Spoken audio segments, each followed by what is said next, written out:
दोस्तों नमस्कार, बेरोक टोक में आपका स्वागत है। मैं हूं राजेंद्र। अगर बात को समझना है तो आपको जरा से धीरे से सुनना होगा। दोस्तों, आज बहुत एक गंभीर आरोप लगाया राहुल गांधी ने बीजेपी के ऊपर। आज कांग्रेस का एक कॉन्क्लेव था, लीगल सेल का एक कॉन्क्लेव था विज्ञान भवन में। उसमें कांग्रेस की जो एलओपी जो है, जो कांग्रेस की जो एमपी है राहुल गांधी ने बीजेपी के ऊपर एक गंभीर आरोप लगाया। ये आरोप जो है बिल्कुल जांच के दायरे पे आना चाहिए। भारत सरकार को इसमें संज्ञान लेना चाहिए। हम भी इसको जो है पहले बार राहुल गांधी को हमने इतने तवज्जो नहीं दी थी, लेकिन इस बार जो है राहुल गांधी के जो आरोप जो है इसको बिल्कुल हम गंभीरता से लेते हैं। और राहुल गांधी स्वयं इसको जो है अपने आप को भी गंभीरता से लेना चाहिए। भारत सरकार का आईबी, भारत सरकार का पुलिस, भारत सरकार का रो इंटेलिजेंस, अलग अलग कितनी किस्म की जो है हमारे जो सीबीआई, बिल्कुल क्राइम ब्यूरो जो है, अलग अलग हमारा जो बिल्कुल जिसको जेम्स बॉन्ड के नाम से जाना जाता है, mister Ajit Doval, home minister Amit Shah इतने एक्टिव है। लेकिन जो राहुल गांधी ने जो आरोप जो लगाया था, बहुत गंभीर आरोप।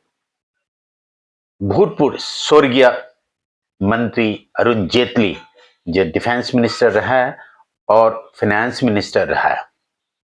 दोस्तों, राहुल गांधी का कहना है कि उनको धमकाया गया, राहुल गांधी के पास उनको भेजा गया, राहुल गांधी को यह शब्द बताया गया कि अगर तुम्हें कृषि कानून के खिलाफ तुम अगर उतरते हो तो उसकी परिणाम गंभीर आपको भुगतना पड़ेगा।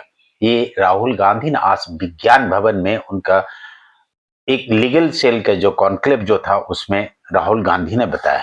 ये बहुत भारत के लोगों को भी बहुत गंभीरता से लेना चाहिए। क्या भारत सरकार लोगों को धमकाते हैं या राहुल गांधी बेवजह बीजेपी के ऊपर जो आरोप लगा रहा है, ये बिल्कुल विषय जो है बहुत गंभीरता से लेना चाहिए। नरेंद्र मोदी जी, जो हम विश्व गुरु के नाम से जाना जाता है, ये बिल्कुल सीरियस इस मुद्दा को लेना चाहिए और कल से ही तत्काल बिल्कुल इंक्वायरी शुरू होना चाहिए। इसमें एक कॉन्ट्राडिक्ट आता है। कॉन्ट्राडिक्ट ये है, राहुल गांधी का ये कहना है कि कृषि कानून में के खिलाफ अगर राहुल गांधी उतरते हैं तो अब उसका गंभीर परिणाम भुगतना पड़ेगा। राहुल गांधी को ये बिल्कुल जानना जरूरी है कि कृषि कानून नवंबर 2020 में लाया गया था और स्वर्गीय अरुण जेटली 24 अगस्त 2019 को उनका निधन हो गया, स्वर्गवास हो गया। यानी कि दोनों की अंतर जो है 1 साल की करीब अंतर, 8 महीने की अंतर है, 10 महीने की अंतर है। देखिए दोस्तों, बात यहां पर बिल्कुल गंभीरता से जो समझना वाली चीज ये है कि क्या कृषि कानून पहले से 2014 से अगर शुरुआत हो गया है, अगर राहुल गांधी को उसको समझ में आया, ये हमें नहीं पता।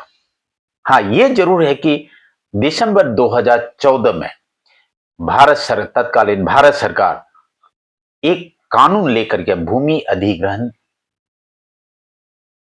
अध्यादेश, ये संसद में जो इसके खिलाफ खड़े हुए थे और ये कानून जो है भूमि अधिग्रहण यानी कि लैंड एक्वायर की जो है एक कानून लेकर के आए थे भारत सरकार। ये भारत सरकार ने इसको वापस ले लिया था। लेकिन क्या भारत सरकार, नरेंद्र मोदी जब 2014 में जब आए थे, क्या ये सोच के आया था मैं कृषि कानून लेकर के आएंगे? ये बहुत गंभीर सवाल है। राहुल गांधी को पब्लिक में आकर के ये साफ कर देना चाहिए और तुरंत नरेंद्र मोदी को इस स्टेटमेंट पर संज्ञान लेना चाहिए। अमित शाह बिल्कुल संज्ञान लेना चाहिए। ये जो है तुरंत इसकी इंक्वायरी भी शुरू हो जाना चाहिए।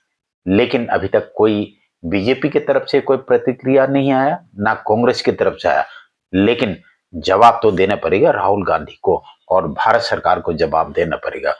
ये मुद्दा कोई मामूली, कोई सामान्य मुद्दा नहीं है। अगर आरोप लगा रहा है तो राहुल गांधी के पास कोई सबूत होगा।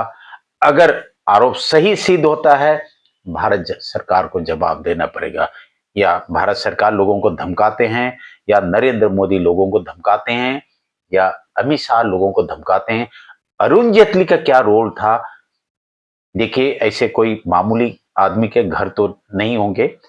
बिल्कुल राहुल गांधी के घर के आसपास घर की सीसीटीवी फुटेज होंगे, और राहुल गांधी के घर जब आए होंगे तो उनके गेट में जरूर उनकी गार्ड्स की एंट्री होंगी।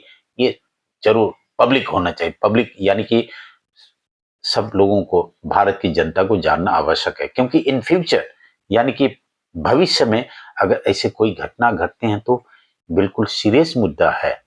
क्योंकि राहुल गांधी की घर से जो है 2 लोग जो है शहीद हो चुका है इस देश के लिए, तो ये बिल्कुल देश को जानने का हक है। बहुत बहुत धन्यवाद दोस्तों आज के लिए। I remember when I was fighting the farm laws, and he's not here anymore, so really I shouldn't say it, but I will. And Arun Jaitley ji was sent to me to threaten me.